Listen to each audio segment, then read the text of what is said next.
अस्सलाम वालेकुम नाजरीन। नेशनल बैंक में क्या हुआ, नेशनल बैंक में क्या हो रहा है, ये वो सवालात हैं जो कल सुबह से जिन्होंने मुझे परेशान कर रखा है। और ये सिर्फ मैं परेशान नहीं हो रहा, नेशनल बैंक की आला इंतज़ामिया भी परेशान है, नेशनल बैंक का हर स्टाफ कैडर भी परेशान है और नेशनल बैंक की रीजनल मैनेजमेंट टीम्स भी परेशान है कि नेशनल बैंक में क्या हुआ।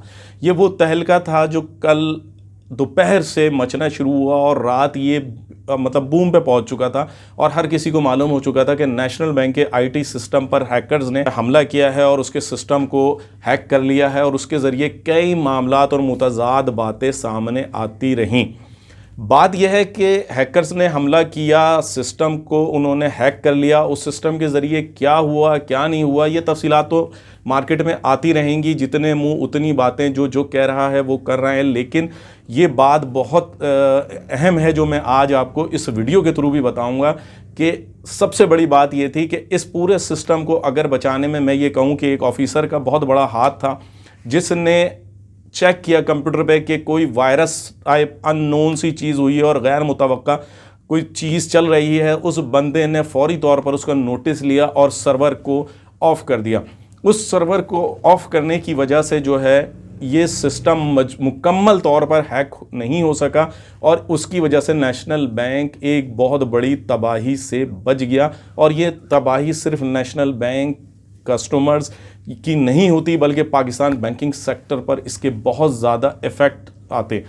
बाहर तौर ये सब क्यों हुआ, कैसे हुआ, मैं इसमें जो भी हुआ उसका तमाम तर कसूरवार हैकर्स तो जो भी किया उन्होंने, लेकिन आईटी सिस्टम कंप्लीटली इसका कसूरवार है, साबका इंतज़ामिया इसकी कंप्लीटली कसूरवार है। मौजूदा इंतज़ामिया बिलखुसूस सदर बैंक ने ज़ाती दिलचस्पी लेकर इसको बहाल करने के लिए, इसको रिकवर करने के लिए जो भी इक़दामात किए वो बहुत अच्छे रहे और उसकी बदौलत सिस्टम को काफ़ी हद तक कवर कर लिया गया। लेकिन बात यह है कि मैंने आईटी सिस्टम को, आईटी ग्रुप को, आईटी को क्यों निशाना बनाया, मैंने क्यों उस पर इल्ज़ाम लगाया, ये बात समझने की है। आईटी सिस्टम के हवाले से ये बात आज से नहीं, एक अरसे से कही जा रही है, ब्रांचेस को मसला आज से नहीं कई अरसे से दरपेश है कि पहली दूसरी को नॉर्मली सिस्टम का बैठे रहना एक मामूल है जिस पे कभी तवज्जो नहीं दी गई, किसी सीनियर मैनेजमेंट ने तवज्जो नहीं दी गई, जबकि मैं ये बोलता हूँ कि मौजूदा सीनियर मैनेजमेंट ने भी तवज्जो नहीं दी। कई बार मैंने अपने अखबार के ज़रिए भी इस बात को कहा, सदर बैंक से मुलाकात के दरमियान इस बात को उठाया। लेकिन बात यह है कि पहले तो आप अपने सिस्टम को चलाने में ही नाकाम रहते थे, उसके अलावा जो वीकली मुख्तलिफ टाइमिंग्स में सिस्टम बैठ जाता था, कस्टमर्स को परेशानी होती थी, उसका कोई हल नहीं निकाला गया। कितने आराम से ये सिस्टम हैक हुआ, उस सिस्टम को हैक होने के बाद आपको किन परेशानियों का सामना करना पड़ा है ये प्रेसिडेंट भी जानते हैं, ये दीगर बैंक एग्जीक्यूटिव्स भी जानते हैं। सबसे बड़ी बात यह है कि आईटी सिस्टम में सबसे पहले जो लोग होते थे वो मुस्तकिल रेगुलर स्टाफ होता था जो खुद सिस्टम का सॉफ्टवेयर डेवलप करते थे, उसको चलाते थे और उस पर नज़र रखते थे, उसकी मेंटेनेंस करते रहते थे।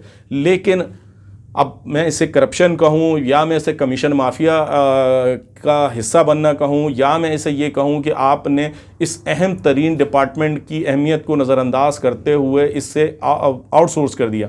नतीजा आज आपके सामने है कि आज आपको मतलब बाहर से 40-50 बंदे हायर करने पड़ रहे हैं। 2 कंपनीज़ को आपने जो है वो हायर किया कि किसी तरह हमारे सिस्टम को जो है वो कवर करें, उस सिस्टम को बचाएं और उस सिस्टम को वापस पुरानी पोजीशन पर लाएं। आपके पास अपना क्या था? ये आईटी ग्रुप की नाअहली नहीं है तो क्या है? इसका कसूरवार सदर बैंक नहीं है, इसका कसूरवार कोई और ग्रुप चीफ नहीं है, इसका कंप्लीट कसूरवार जो है आईटी है। मैं सदर बैंक से दरख्वास्त करूँगा कि आप की वजह से ये तमाम मामलात, आपकी संजीदगी की वजह से, आपके रातों को जागने, आपके मुकम्मल फॉलोअप की वजह से ये सिस्टम तो बहाल हो जाएगा, हो रहा है, हो चुका है काफ़ी हद तक। लेकिन बात यह है जो परेशानी का सामना करना पड़ा और जिस परेशानी से फ़िलहाल नेशनल बैंक बच गया, क्या वो परेशानी दोबारा नहीं आ सकती?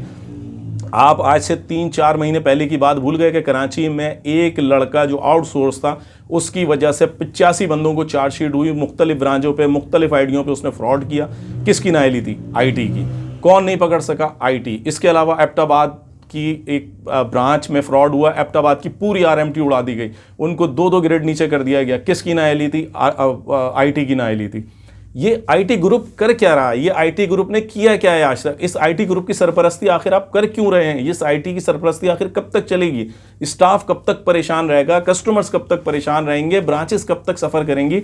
प्रेसिडेंट साहब, आज आपसे राब्ते की मैंने कोशिश की, आपसे राब्ता नहीं हुआ, आपने मेरे व्हाट्सएप का जवाब नहीं दिया ताकि मैं आपका वर्जन भी इस वीडियो पे सामने रखता। बहरहाल चंद इंतज़ामी एग्जेक्टिव्स ने मुझे सूरत हाल से आगाह किया, मुझे बताया, मैं उनका मशकूर हूँ। और मुझे उम्मीद है इस तमाम वीडियो के तनाजुर में जो कुछ हुआ, आईटी की जो नाअहली सामने आई, हैकर्स जिस तरह से कामयाब हुए, ब्रांचेस जिस तरह से परेशान हुई, स्टाफ जिस तरह परेशान हुआ, कस्टमर जिस तरह परेशान कल एक्सपेक्टेडली हो सकता है, मुझे उम्मीद है कि आप इसका नोटिस लेंगे और सीरियस नोटिस लेंगे। वो नोटिस क्या होगा, इंशाअल्लाह मुझे उम्मीद है अगर अच्छा नोटिस हुआ तो यकीनन मैं उस पर भी वीडियो दूंगा, नहीं हुआ तो मैं उस पर भी आवाम को आगाह ज़रूर करूंगा। मुझे यकीन है कि इस जो भी सिस्टम ये हैक हुआ है, इससे दीगर बैंकों के सिस्टम्स पे की भी इत्तलात हैं। मैं उन बैंकों के नाम नहीं लूँगा, लेकिन 4 बड़े बैंक हैं जिनके हवाले से ये इत्तलात आई हैं कि उनके सिस्टम भी हैक हुए, उनके सिस्टम पे भी हमला हुआ और मुख्तलिफ़ अकाउंट से ट्रांजैक्शन हुई हैं और वो अंदरून खाना खामोशी से काम कर रहे हैं। और अगर वो खामोशी से काम कर रहे हैं तो यकीनन उन्हें काम करना चाहिए, हम उन्हें हाईलाइट नहीं करेंगे। और उन्होंने काफ़ी हद तक अपने सिस्टम को कवर किया हुआ था, जब भी वो महफूज भी रह पाए। बहरहाल तफसीलात मज़ीद आपके सामने लाएंगे। हमारी इस आवाज़ को मज़ीद शेयर कीजिए, अपनी राय का इजहार ज़रूर कीजिए। नेक्स्ट वीडियो में फिर मुलाकात होगी। अस्सलाम वालेकुम।